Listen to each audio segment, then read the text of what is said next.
2026. Okay, thank you.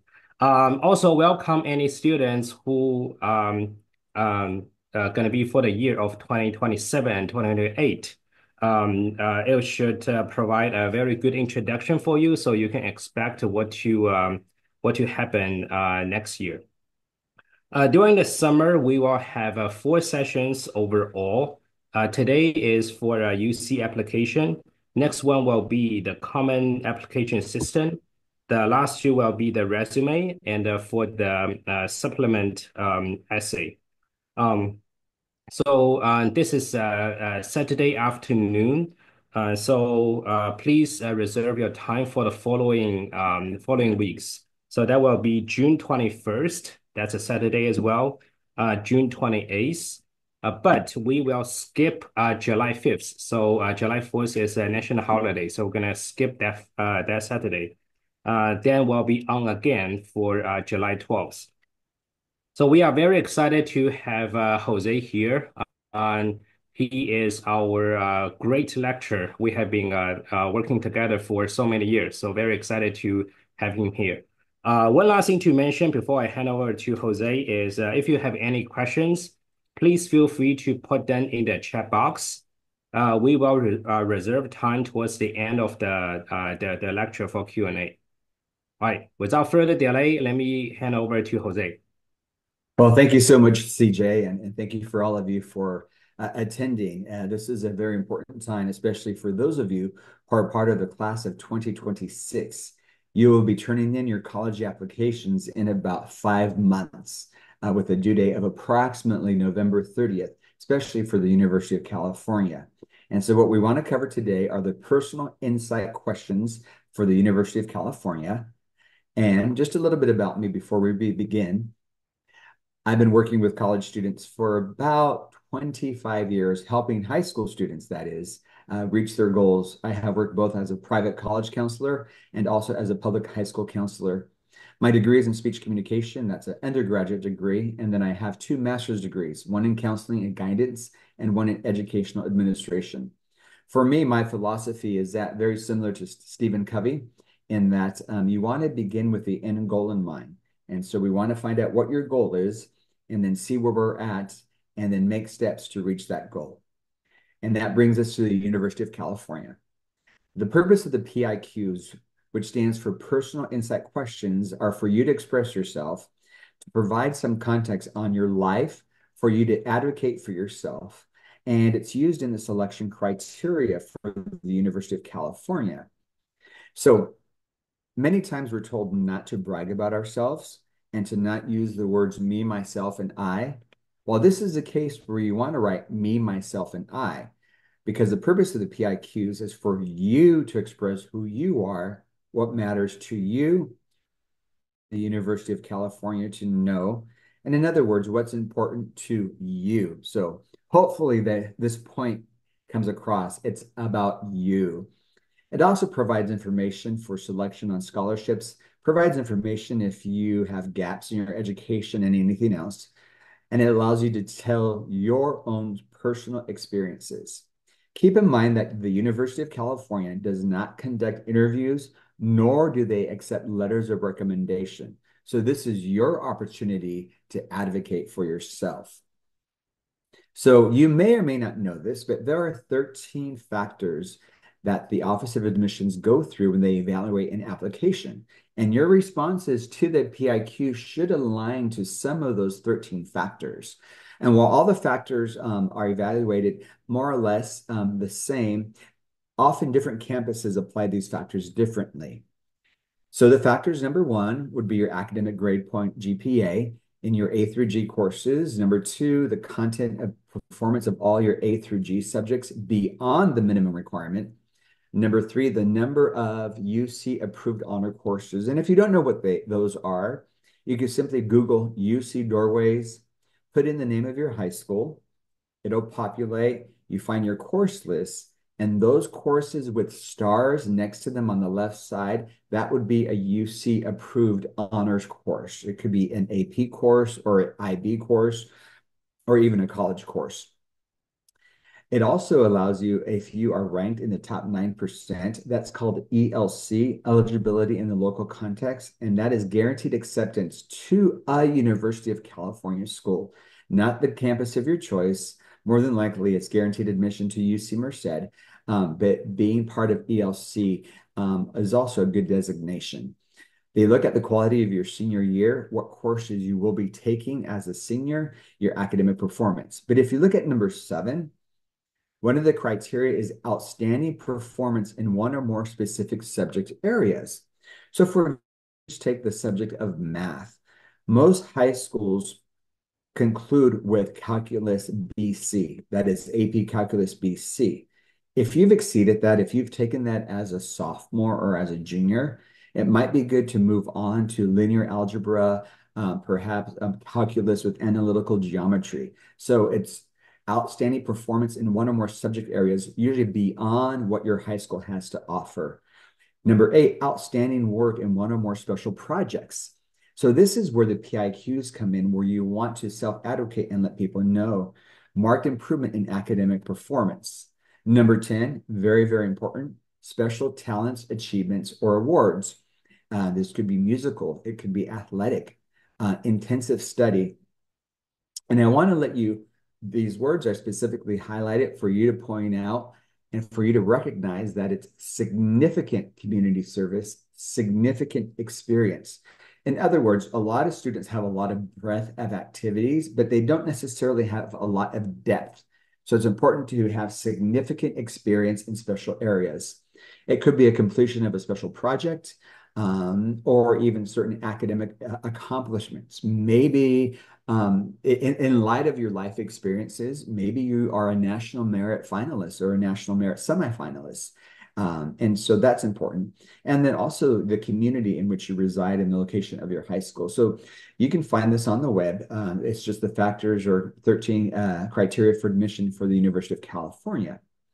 So these questions align with these.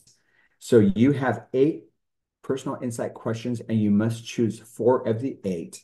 There's a maximum of 350 words for each response. And so you should select the questions that are most relevant to you that you can write about. I often tell students to rank them on a scale of 1 to 10. 10, I can definitely write about this. Man, I could write pages about this. And a 1, meaning I probably can't answer this at all. All questions have equal value, and there's really no advantage or disadvantage to choosing one over the other. So we're going to take a look at those in just a moment. One of the things that students are maybe confused about and sometimes don't know is that these are not essays. These are personal insight questions. With a traditional essay, you have an introduction, you have a thesis statement, you probably have supporting paragraphs and a conclusion that brings everything together. This is not an essay. So that is very, very important. Answer the PIQs if you are answering it in person. Imagine yourself sitting across from someone, and if they ask you to describe an example of your leadership style, you would begin by saying, one of my examples of my leadership is, and you would fill in the blank. So you want to stay away from scene setting, descriptive words. You want to stay away, for example, scene setting might be, as the fog rolled back into the Pacific Ocean and the sun began to rise, I noticed that all that is scene setting, and that is not a place for the PIQs. And although they're not read for like grammar, you must proofread them, and they should be written well. In other words, well written, college level, that is, okay? And align hopefully with some of these 13 comprehensive review factors. What you do want to avoid are acronyms. The the admissions counselors from the University of California receives upwards of 100,000 applications from all over the world. So CSF in California might be California Scholarship Federation, but it could be something else in another state. So you want to avoid acronyms. You want to avoid quotations and dialogue. You want to avoid these philosophical questions like, people often ponder, what is life about? I've often pondered this question. Again, that's more of a style of writing that is left for the Common App. Again, you want to avoid creative writing. You do not need titles. You do not need flowery language. I mentioned scene setting already, and you want to stay away from jokes and sarcasm. Again, you are applying with the University of California up to 9 campuses. So you're going to have anywhere between approximately 18, at least individuals, different individuals, read your personal insight questions. So you need to make sure that it's relevant to individuals of all ages and not necessarily speak in a language that might not necessarily discriminate, but might alienate maybe somebody who's older, or maybe who somebody's a Democrat, or maybe who someone's a Republican, or maybe who someone's a Gen Xer. So you want to write in a way that is going to appeal and be understandable to a wide audience. All right, number one, this is IQ. Describe an example of your leadership experience in which you have positively influenced others, helped resolve disputes, or contributed to group efforts over time. So when you think of leadership, it's more than just a role or a title. It's being a mentor, acting as a person in charge of a specific task. And these questions right here, the things to consider, are taken directly from the University of California website. What they will ask is, what were your responsibilities? Did you lead a team? How did your experience change your perspective on leading others? So if you have a piece of paper, or if you just want to write a note somewhere, maybe on a scale of 1 to 10, 10, I can definitely write about this. And I'll give you an example in just a little bit of what it would be to write about this, or one like, yeah, I don't know if I was ever had any responsibilities or if I've ever mentored anybody, then it might be a 1 or a 2. So this is the first PIQ. The second PIQ is every person has a creative side, and it can be expressed in many ways. Problem solving, original and innovative thinking, and artistically, to name a few. Describe how you express your creative side. So before going any further, fill in the blank. My creative side is... Now, if you need to wait more than 10 seconds to fill in the blank, you probably don't want to write about this PIQ. So when we think of creativity, it's how do you solve problems with that? How does it influence your decisions? It could be doodling, where individuals express themselves by doodling, and then they're able to maybe draw out circumstances and draft. It could also be musically as well, how people might take even their notes from schoolwork and write a song to it, or a poem. So again, take a moment and think on a scale of 1 to 10, 10, I can definitely write about this because I'm artistic, I'm creative, I express myself in different ways. Or if you're maybe a little bit more linear and not as creative, then this is probably a 1 or a 2.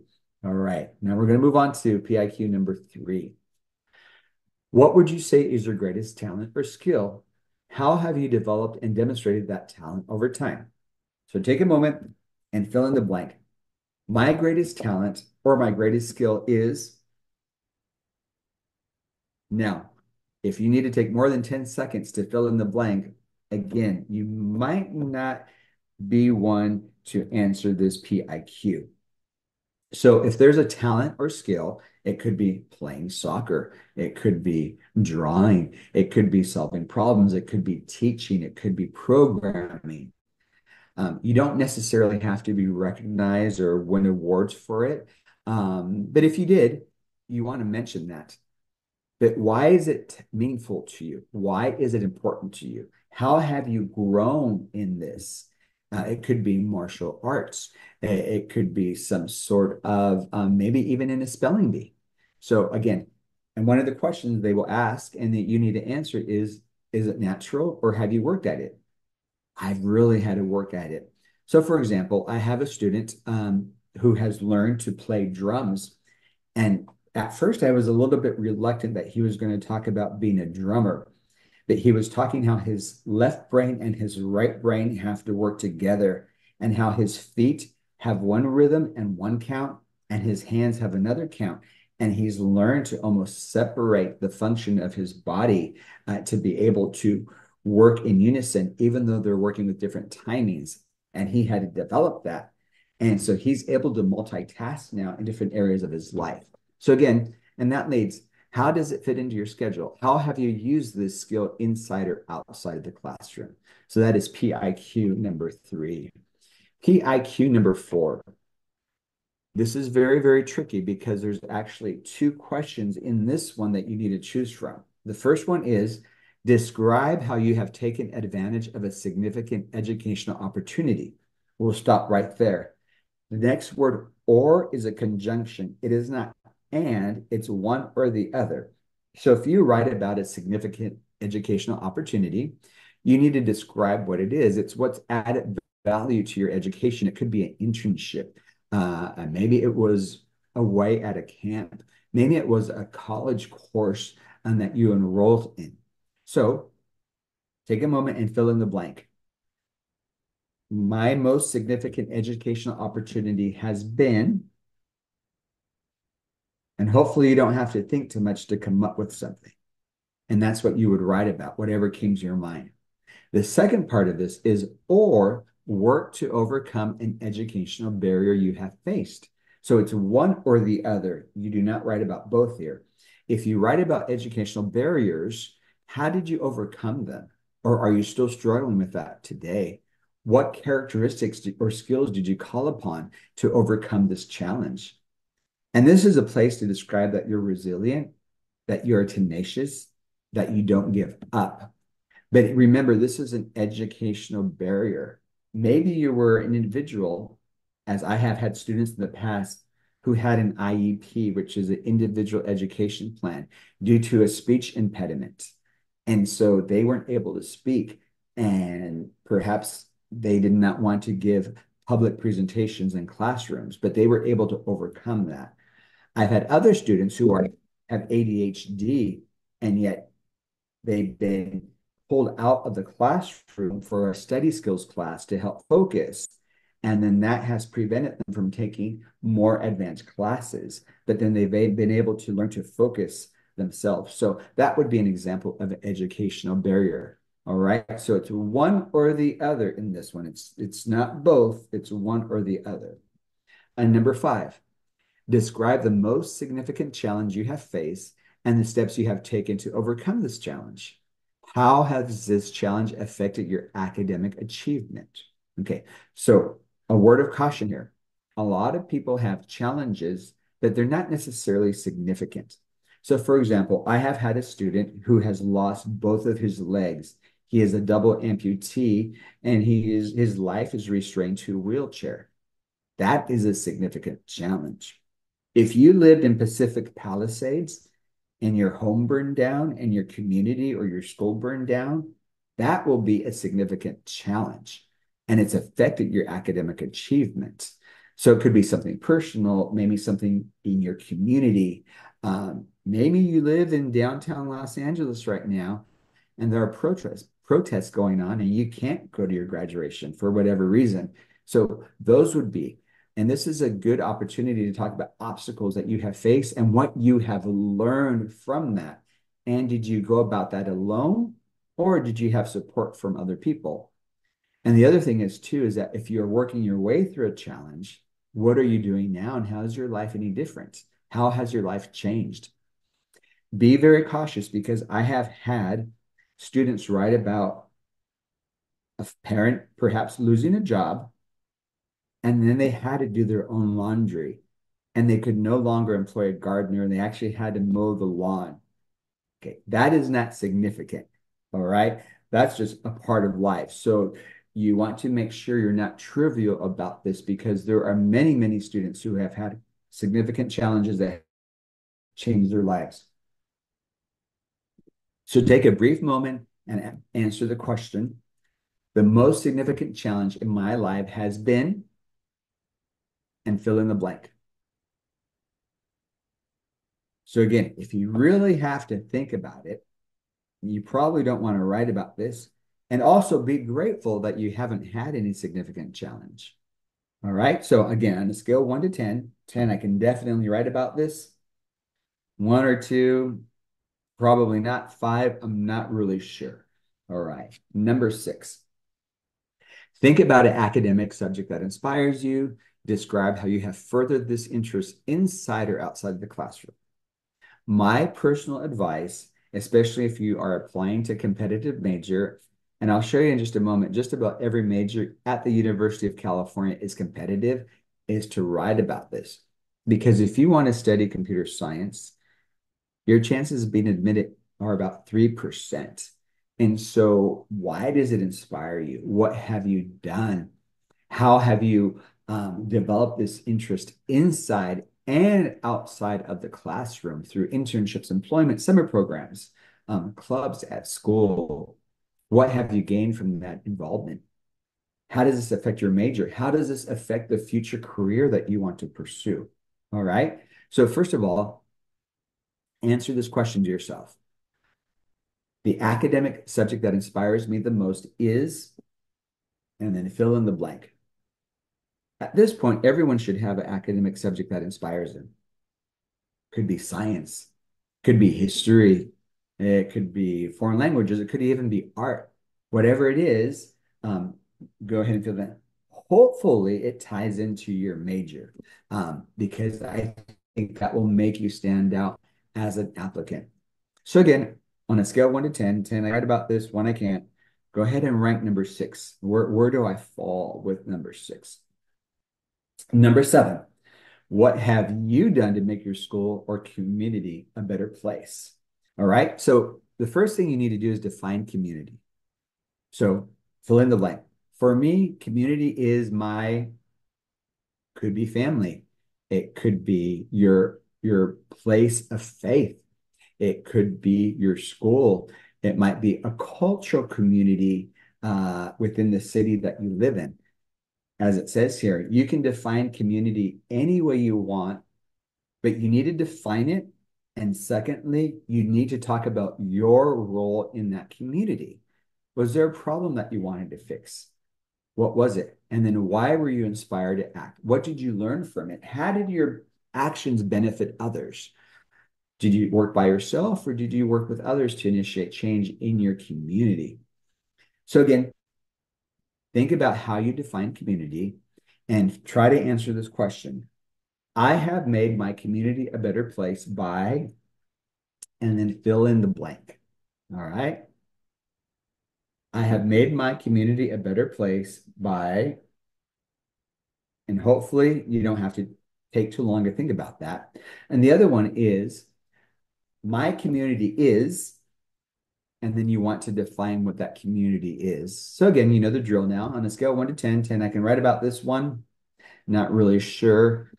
You want to be able to write significantly about this. And then number 8. So remember, you choose 4 out of these 8. Beyond what has already been shared in your application, what do you believe makes you a strong candidate for admission to the University of California? Look at that second part. What do you believe makes you? Not my parents say, or my friends, or my teachers, or my administrators, but what do you believe makes you a strong candidate? So this is where you get to brag. If there's anything you want them to know, but there was no place in your application, now is your chance to do this. So I have had students who have competed at the Olympic level as gymnasts.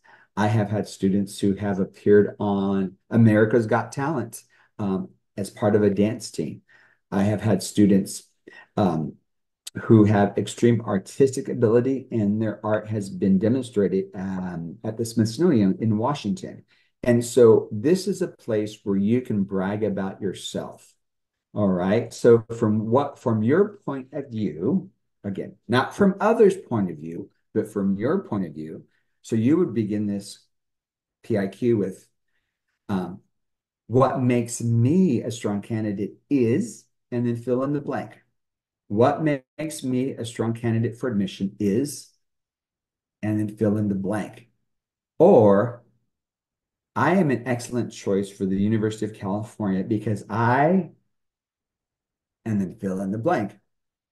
So be very cautious to talk about something tangible. I have students say, because I'm dedicated, because I am tenacious, because I am persistent, I don't give up, because I am smart, those aren't things really that are tangible, and it's not what they're looking for. They're looking for what's going to make them stand out.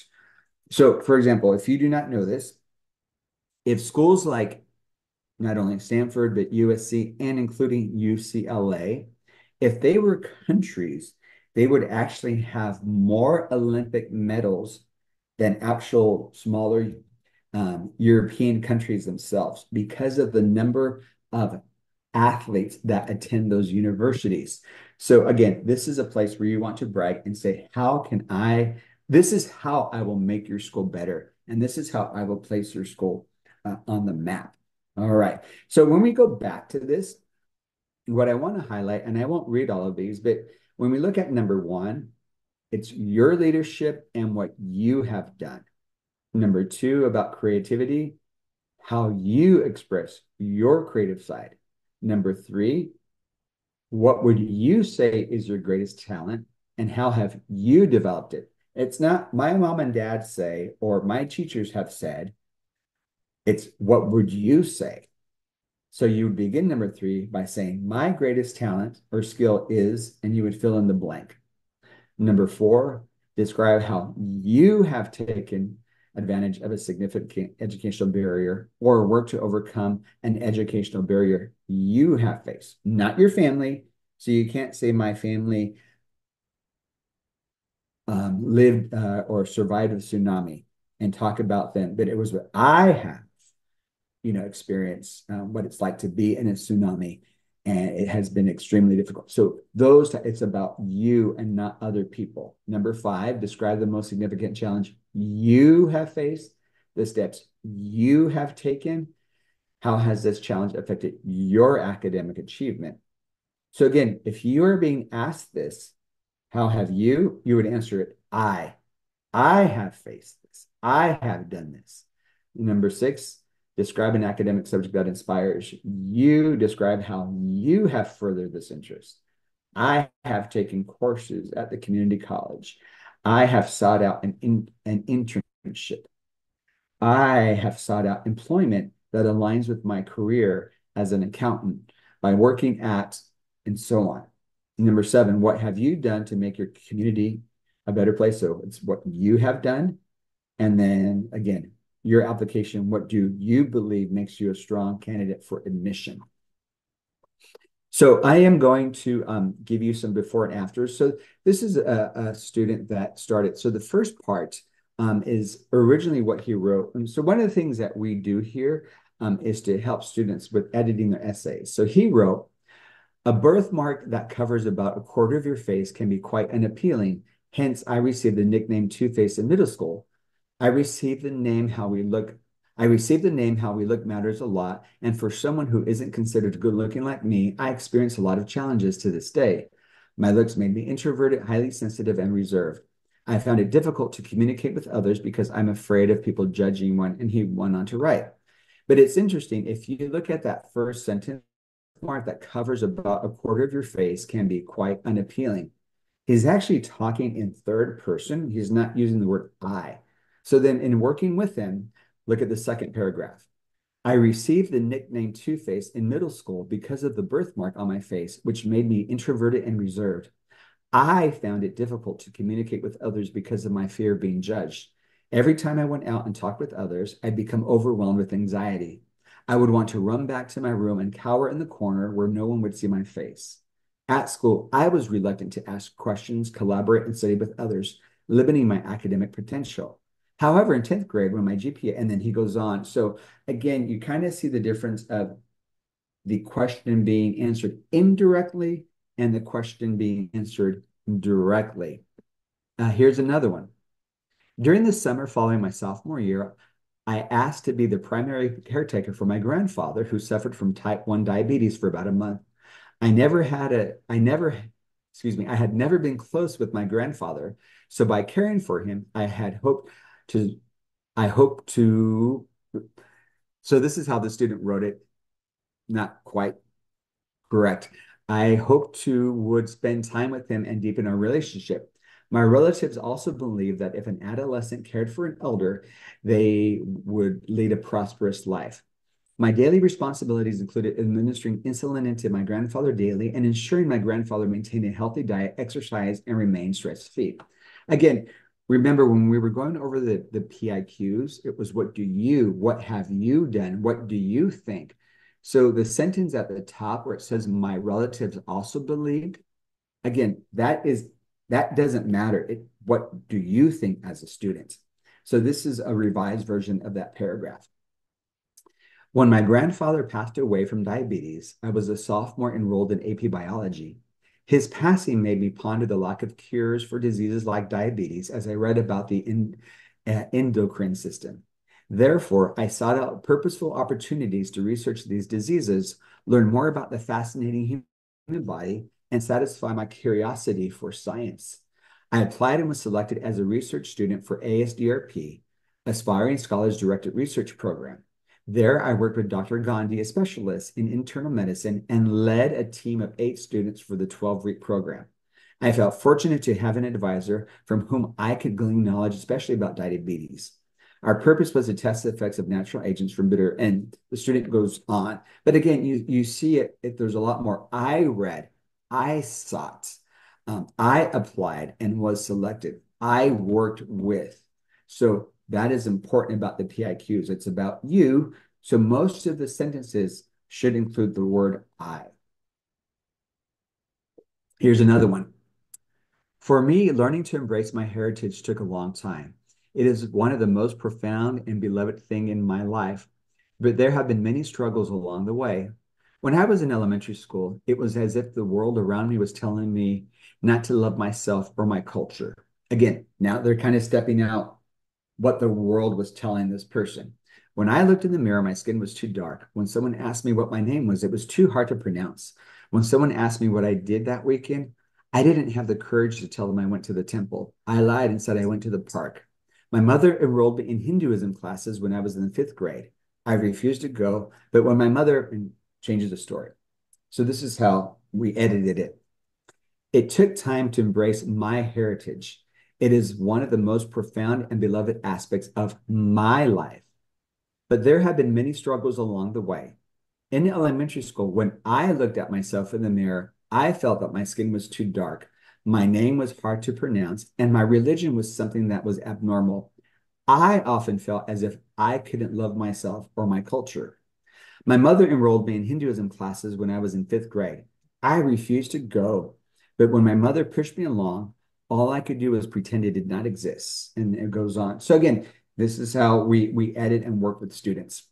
So here's one from the University of California website. It says, describe an example of your leadership. This is PIQ number 1, in which you have positively influenced others, helped resolve disputes, or contributed to group efforts over time. In 2020, I founded, so there's the word I, founded an underwater robotics team in my garage. We invited friends from school and the math circle we ran. Some members had no experience with robotics and others had lots of experience. So I taught them by helping everyone build a land robot. In our 2nd year, I reached out to more people in the community and grew our team from 10 to 22 members across 10 schools. We had seniors to middle schoolers on the team. I promoted returning members to lead the hardware testing and documentation teams. I led the software team where I taught Python, setting up Raspberry Pi computers and streaming cameras. My mom knew someone whose nephew recently immigrated from Mexico and wanted to learn about robotics. I invited him to join the team and I walked him through setting up the robot. Now he teaches others how to set it up. When I give individual attention, people develop useful skills and pass those skills on to others. On competition day, we didn't tighten our electronics chamber and water shorted our entire electronic system, but we didn't more and we got straight to problem solving. The hardware leader unplugged and unscrewed the parts. I tested the computers and told members to grab working parts from last year's robot. My co-CEO calmed the team. In the middle of repairs, we gave an award-winning 15-minute engineering presentation to judges. We miraculously got the robot working in time for our 2nd pull run, and we placed 3rd. I learned that to be an effective leader, I need to understand every team member's strengths and weaknesses. The hardware leader annoyed me because he started building without planning and made avoidable mistakes. But I appreciated his instant problem solving when we needed to rapidly rebuild our robot. Now that I know what he is good at, I can give him appropriate roles for his talents. I am using what I've learned to lead our team effectively by giving everyone a chance to use their best results. So again, this is one of the examples that the University of California has put out as something that really answers the PIQ. All right. So it's interesting how different schools use the PIQs. So this is from UC Berkeley. I know many of you have aspirations to attend there. They use it to discover and evaluate distinctions among applicants whose academic records are often very similar. So let's just say everyone right now watching this webinar has a 4.0 unweighted GPA, and you've all completed the same coursework. Well, how are they going to admit one over another? So they use the PIQs to discover and evaluate distinctions among all of you, gain insight into your level of academic, personal, and extracurricular achievement, provide us with the information that may not be evident in other parts of the application. This is what they're looking for. Initiative, motivation, leadership, persistence, service to others, special potential, and substantial experience with other cultures, all achievement in light of the opportunities available to you and unusual circumstance or hardships you have faced, and so on. So again, this is what Berkeley is looking for when you write your PIQs. Initiative, motivation, leadership, persistence, service to others, special potential, and substantial, not minimal, substantial experience with other cultures. All right, let me just click on this. So Berkeley, just so that you know, for the fall of 2024, last year's class, they had over 124,000 applicants.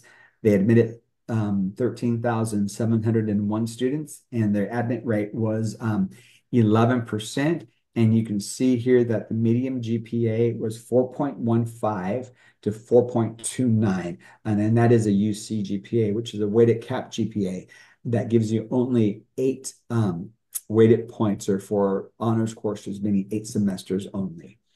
All right, let's look at their majors as well. If you were to apply to UCLA, if you look under the broad discipline, which is on the left side of the screen under architecture, you can see the number of applicants, admits, those that enrolled, and all the way the admit rate on the second column from the right is 8%. So you can see computer science is 4%. The highest chance of being admitted to UC Berkeley would be under physical sciences or math at 20%. So this is just important information for you to have when you apply, to know which major to apply to, how to write your PIQs to align with that, and what they're looking for. If we look at UCLA, UCLA had 146,271 applicants, approximately 13,128 admits, which is a 9% admit rate overall for UCLA for last year's class. You could look at the same data right here under arts and humanities, broad discipline on the far left of the screen. They had 15,640 applicants. Admits were 1,301, and that's an 8% admit rate. If you look at computer science, it's a 3% admit rate. So the most popular, or not the most popular, but the major with the most acceptances percentage-wise was physical sciences and math. Once again, same as UC Berkeley, and this was 14%. So it's good for you to have this data, and this is one of the things that I do in working with students, is to make sure that you're applying to something that aligns with some of your extracurriculars, or ideally that your extracurriculars align with the major that you're going to apply to. So we're going back to the PIQs. It's important that you, number one, that you present an idea, answer the question, and then ask the so what. Answer that. So what is significant about this? So remember to proofread over and over again. And remember, it is not an essay. It is an answer to a question. And have multiple people look at it. Remember, always write in the first person. It's I and my statements. And definitely you want to keep it professional. Some of the topics that have been overused over time would be like a resume of your life's achievements. They have that already. It's on the application. Everything that you've done since 8th grade would be noted on your application. You want to avoid like a sports injury, maybe being an immigrant, some sort of tragedy that is not significant. You really want to avoid working hard in the class to make up a grade. Many times, a student with a low grade, whether it's a C or a B, it feels like they're justifying their work habits and maybe putting blame on an instructor. And you definitely want to avoid that. A lot of students write about maybe mission trips or going overseas to help people. But it's just 1 week, so it's not always a significant thing. Moving, transitioning, I would certainly avoid religion and politics. Again, you do not know who's reading this. It could be a 30-year-old, it could be a 75-year-old. And depending on where they are on the spectrum of religion and or politics, it's better to stay neutral when answering the PIQs. You want to stay away from any romantic relationships, any love stories, and any family pressures. So our final tips before we answer some questions would be start as early as possible. Summer is a great time. When you're writing these, don't get hung up on every sentence. You can just do that later. What you want to do is write freely and get your ideas down. And then it's important to have somebody who does not know you. I always suggest maybe a coworker of your parent to read it to see if that person can determine what is important to you. If you write about something and let your grandparent read it, an aunt or an uncle or a friend, in their mind, they're like, oh, I know what you're talking about. Yeah, I remember that. And they have feelings tied to what you write about because they have knowledge of that. Remember, the person reading the PIQ has no idea who you are. They have never met you, and they're going to read it. And you want to know what kind of impact it's going to have. The only way you can do that is by having somebody who does not know you read it and give you feedback. And then you want to proofread, rewrite, and repeat this process. So, CJ, if there are questions, I will be happy to take them. And here's a QR code from the University of California website if anyone wants to look at that just to download some worksheets. Cool. Great. Jose, thank you so much. We have exact 15 minutes left. So we can use this time for Q&A. We do have a couple of questions in the chat box. So the first one is from Jason Lee. I believe this is for the second PIQ. Is about creativity, right? Maybe Jose, it's helpful to Jason's hands up, so maybe it's easier to Mhm. yeah. Um, Yeah, it is about the second PRQ. Like for okay. the creativity, does it have to be related to math, to art or music? It does not need to be, but it's how you express your creative side. So again, define creativity. What does creativity mean to you? And then how do you express it?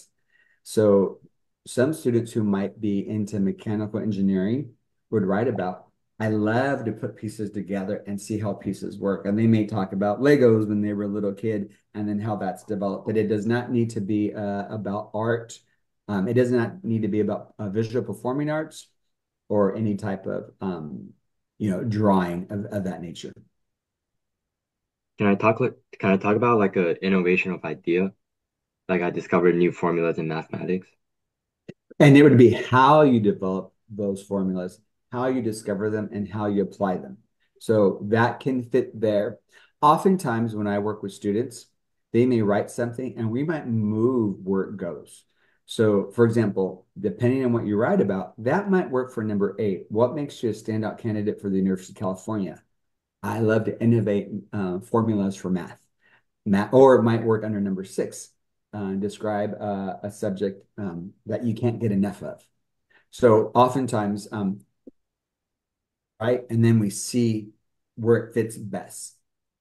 So again, without seeing it in its entirety, it's difficult to give you a solid answer on that. Got it. Thank you very much. I was also thinking about putting it under number 6.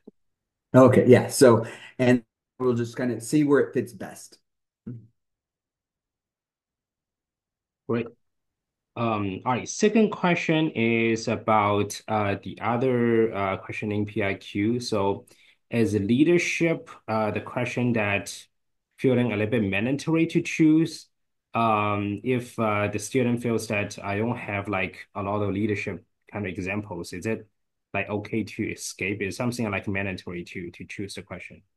Okay. Again, none of these are mandatory, and the University of California says they all hold equal value. So if you answer 1 through 4 or 5 through 8, they hold equal value. All right.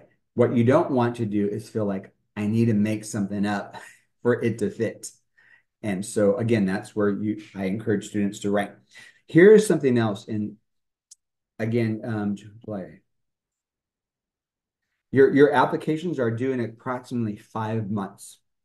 Let's just say that you walk away from here discouraged, saying, man, I wrote 1 for all 8. Well, the good news is that you still have 5 months to develop something. So, for example, what have you done to make your community a better place? I really haven't done anything. Well, you don't have to turn this in for 5 months. So, what can you do between now and the next 4 months to make your park, your community, your culture, your family a better place? Or anything else in PIQs 1 through 8. So the good news is that you're here right now hearing this. So you could at least remember I was saying about Stephen Covey. What's your end goal? It's due approximately 4 to 5 months from now. What can I do now so that I can successfully complete it? Yeah, thank you, Jose. This is so critical. This is exactly the reason why we want to have the lecture right now, right? So if you feel that you don't have kind of good answers to like 4 of these 8 questions, there there is enough time for you to really develop it. Correct. Mhm. Cool.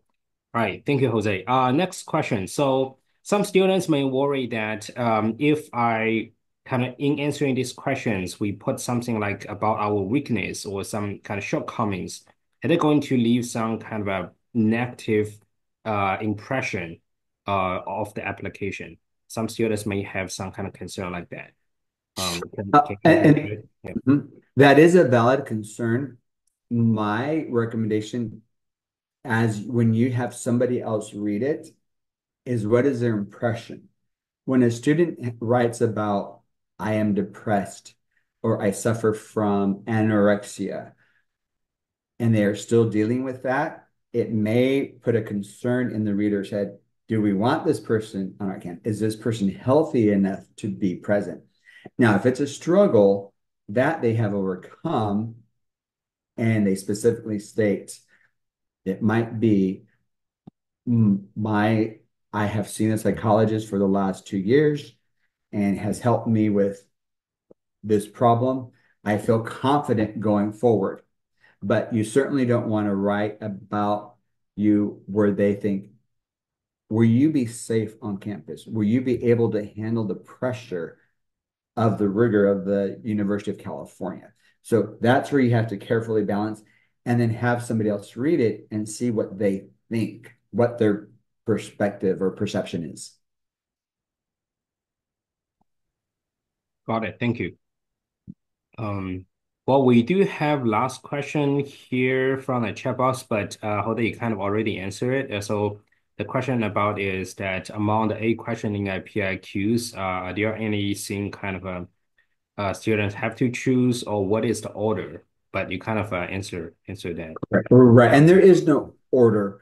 When you fill out the application, there's a pull down menu bar, and the one you're answering, you just pull down the menu bar and then you just populate it. I always encourage students also just to write on Google Docs as well, and never compose it in the actual application. Compose it elsewhere, and then when it's complete, just copy and paste and make sure it formats correctly, but not to write in the actual application itself.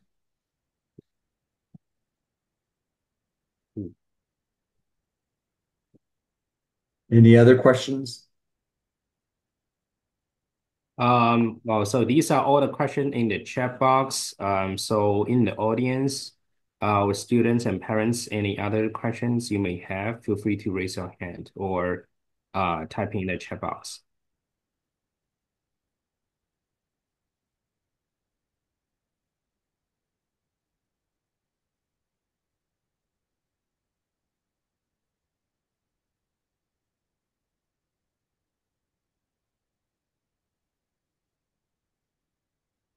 Okay, I would Oh, take that as there's a thank you in the okay. chat. There's thank you. Okay.